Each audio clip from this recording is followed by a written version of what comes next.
Sunday Igboho sá ti kán lugbó ẹ̀yin èèyàn ó ti fẹ́ lọ gba àwọn ọmọ yìí kalẹ̀ o. Àwọn ọmọ táwọn agbésùnmọ̀mí jí gbé lóríire local government area àtàwọn olùkọ́ kódà ó ti pé 38 days lónìí báyìí. Ẹ wò ó àwọn ọ̀rẹ́ ẹkùn wọ́n ti bọ́ sójú iṣẹ́ lóní pẹrẹwu ni o. Kódà wọn ò ṣeré rárá, wọn ò wojú ẹnikẹ́ni, wọn ò jí sòrò anybody. Ohun tó wù káwọn ọlọ́pàá báwọn àwọn sójà kan sọ ń pa wọn kò tiẹ̀ sí nǹkan tó kàn wọ́n mọ́ báyìí. Ẹ wò ó Sunday Igboho ṣá ti ṣe tán. Drone náà ránṣẹ́ yẹn, wọ́n rán drone yẹn wọnú ojú òfurufú lọ. Wọ́n bẹ̀rẹ̀ sí ní fi kíní ọ̀hún ni wọ́n fi ń scan gbogbo ibi táwọn agbésùnmọ̀mí àwọn ajínigbé gbowó lọ́wọ́ ẹni tí wọ́n ti kó àwọn ọmọ yẹn pamọ́ sí. Ó ti bẹ̀rẹ̀ sí ń scan gbogbo wọn o. Sunday Igboho ṣá ti fẹ́ lọ gba àwọn ọmọ yẹn kalẹ̀ o. Ó ti fẹ́ lọ dóòlà ẹ̀mí wọn. Ẹ̀yin tẹ́ bá fẹ́ kí Sunday Igboho ṣá kó lọ láyọ̀ kó bọ̀ láyọ̀, ẹ bá ń darapọ̀ lábala àríwúsí kẹ́ bá ń fi àdúrà ńlá kẹ́ máa fi ràn án lọ́wọ́. Ẹ wò ó láì dé ìnà pẹ̀lú ẹyẹ yín kìíní sókè káfíńbalẹ̀ wá gbálà yí ọ̀rọ̀. Àdàbà tẹlifíṣàn náà lẹ́wà, ẹ má yí kó ń bẹ́ẹ̀.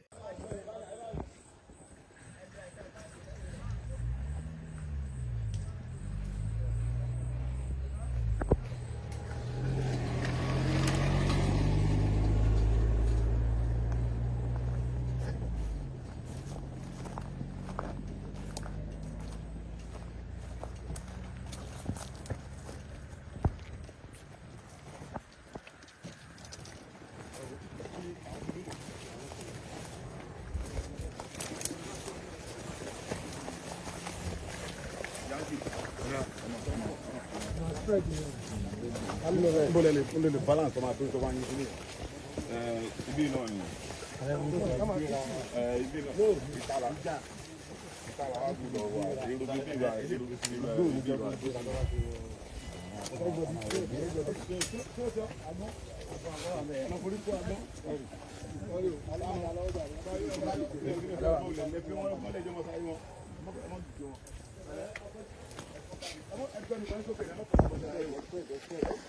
Ẹ lọ báyìí, káwọn kan lọ báyìí, káwọn ẹ lọ báyìí. Ẹ kó lójú títí, ẹ kó lójú títí. Ẹ spread tó wọ́n ní. Ẹ lọ sálẹ̀.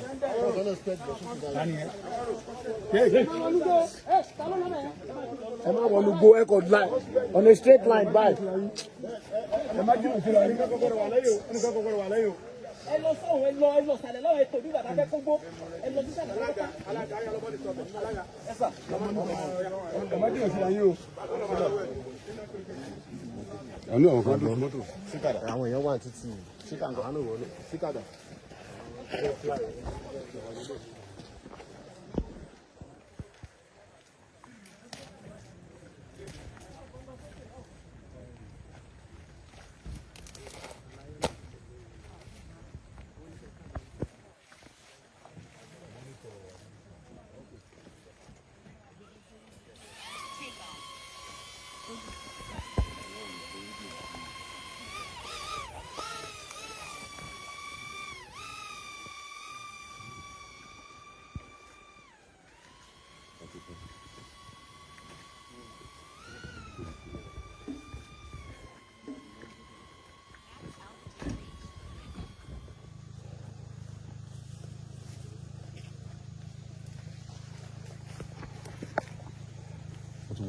Ó ti rìn gan. Ó ti wọnú fọ́rẹ́sì yẹn lọ́wọ́ pátá.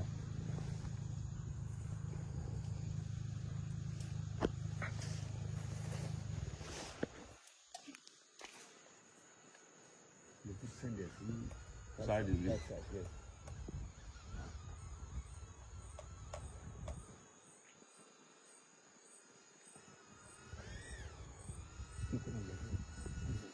Okay, kó lọ báyìí.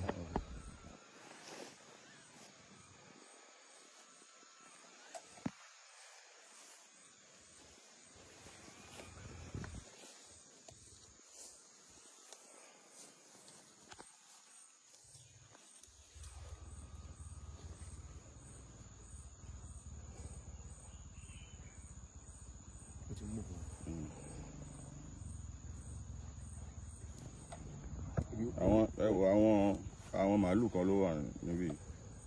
Yes, ilé wọn ni kẹ́ mọ́nítọ̀ níbi. Wọ́n máa hide sí mi.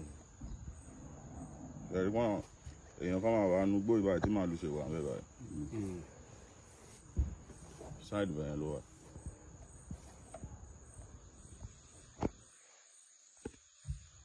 Ṣé ẹran màálù yẹn nígbà?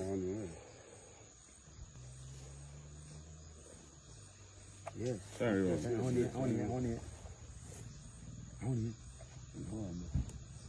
àwọn yẹn wà mẹ́ẹ̀. Ẹ̀wọ̀ màálù yẹn. Àwọn màálù yẹn. Sáàdì kan bẹ́ẹ̀ yẹn. Sáàdì kan bẹ́ẹ̀ yẹn.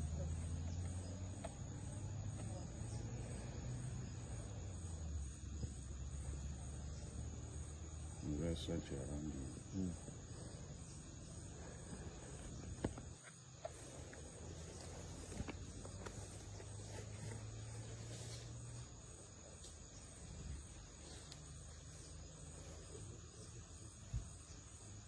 Àwọn màálù yẹn pọ̀ níbẹ̀ yẹn. Wọ́n rí èèyàn kan.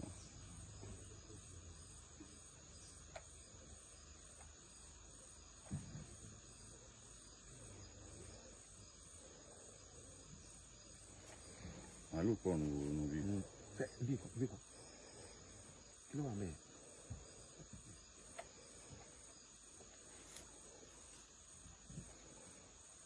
Ibi. Ilé ni o. Náà kò lé nìyẹn.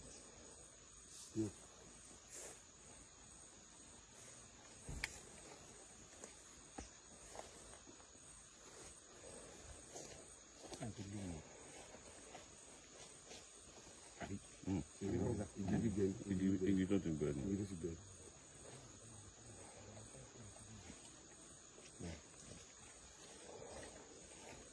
Ṣé bẹ́ẹ̀ ká lọ sí?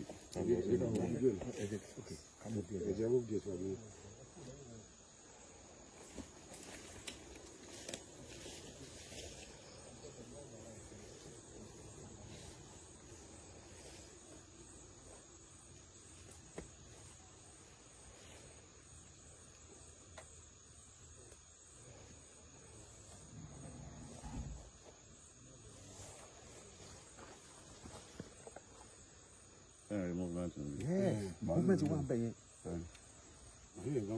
Àwọn màálù yẹn pọ̀ nínú bẹ̀. Wọ́n pọ̀ mọ́.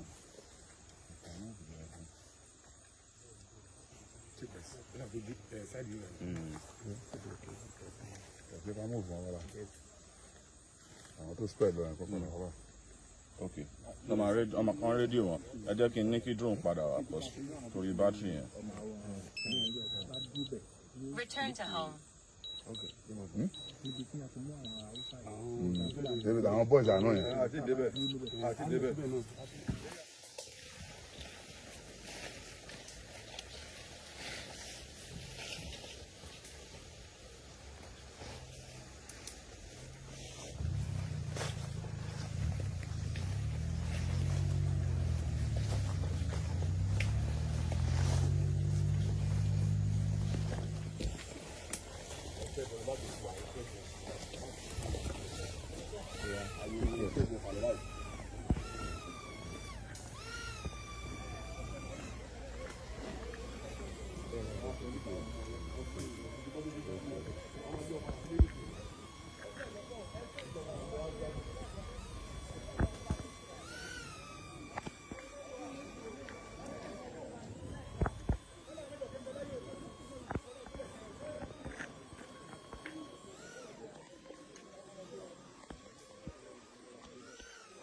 You're so much better fly drone here. Sika, small better give you get about.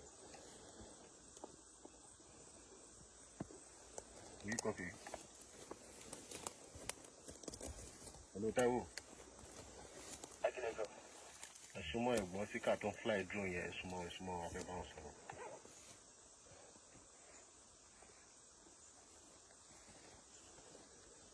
Can you hear me? Hello, Taiwo.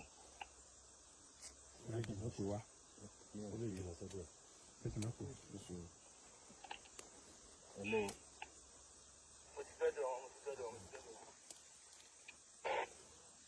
Sika, am I one number? Lọ́dọ̀ àlàyé bí báyìí.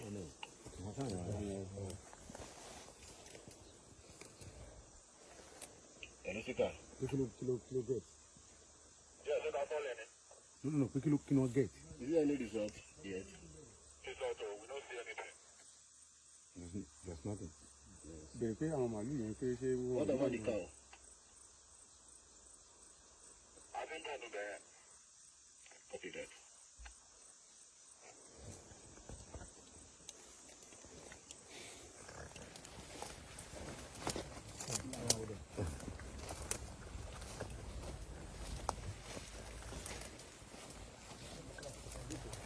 Ya olórí burúkú kẹ mọ gbénu rìsáàfù ń bẹ kí ni sẹ́tẹ̀ ń ṣe ń bẹ̀. ẹ̀bẹ̀ náà lè gbé tẹ́. láì jẹ́ kó láì ṣe ń bẹ̀. ẹ̀bẹ̀ wà bẹ̀rẹ̀ bá wọn. wọ́n ti náà fara ìgbà mi. ìyẹn wà nìyẹn. àwọn yẹn wà nìyẹn mẹ́rin. àbájá wọn ló ti rìlíìsì àkàrà wọn. ó ti lè tán. ó ti padà sí títí lọ. àgbẹ̀ wa gan báyìí. ẹ̀yà jáde ní. torí àwọn ọmọ sáyẹn ó yẹ kó fẹ́ wọ̀ àwọn sójà àwọn tó fẹ́ràn pẹ̀lú.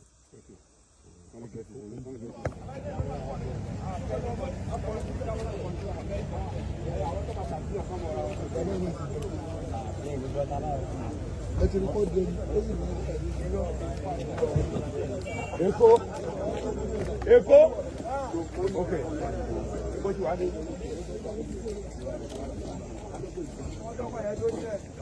Boss, if you are you mad? Oh yeah, jọmọlọ. Ẹ máa lọ fúnlẹ̀ mi là.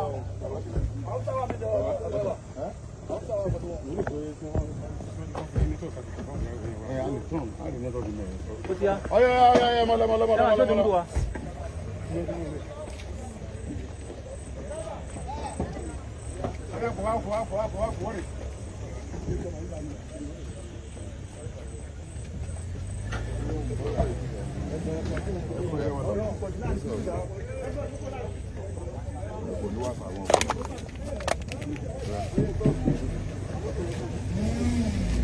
Logoto.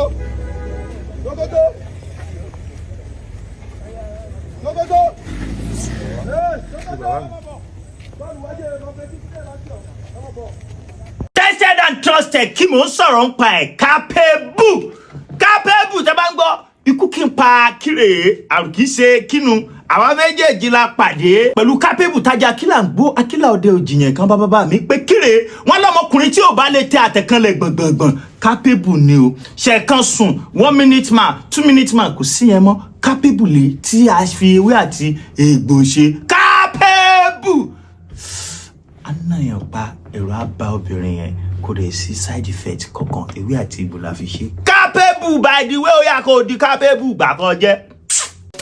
èwo ni káṣẹ̀ kan kó dẹnu kọlẹ̀ ká má lè jìn dáadáa kóbìnrin kígbe lábẹ́ ẹni ká má tí gùnkè ká ti dà ọ̀nà àbájọ ti dé o capable natural herbal remedy ló lè ṣe gbẹlura kó o dẹṣin gbẹmu kóbìnrin ó máa bẹ̀ kó ti tó tún wá tán síbẹ̀ o ìwọ tààtọ̀ ẹ ò lè dọmọ ìyẹn low sperm count ìwọ tó ní erectile dysfunction kó o bẹ̀rẹ̀ kó má lè nàró capable natural herbal remedy ló kápá ẹ̀ capable natural herbal remedy jẹ́ oògùn tá a fi ewé àtegbò ṣe tí a ṣe àkójọ ẹ̀ níbi tó mọ́ tónítóní àwọn tó mọ̀ nípa ewé àtegbò ló pákéjì ẹ̀ ó yá pé nọ́mbà yìí láti họ́dà capable natural herbal remedy tiẹ̀ 0906-866-4147 lẹ́ẹ̀kan sí 0906-866-4147 ó yá gbé capable lura kẹ́ni ẹlẹ́ni má bàa gbàṣẹ́ ṣe capable natural herbal remedy ló lè mú ẹ capable.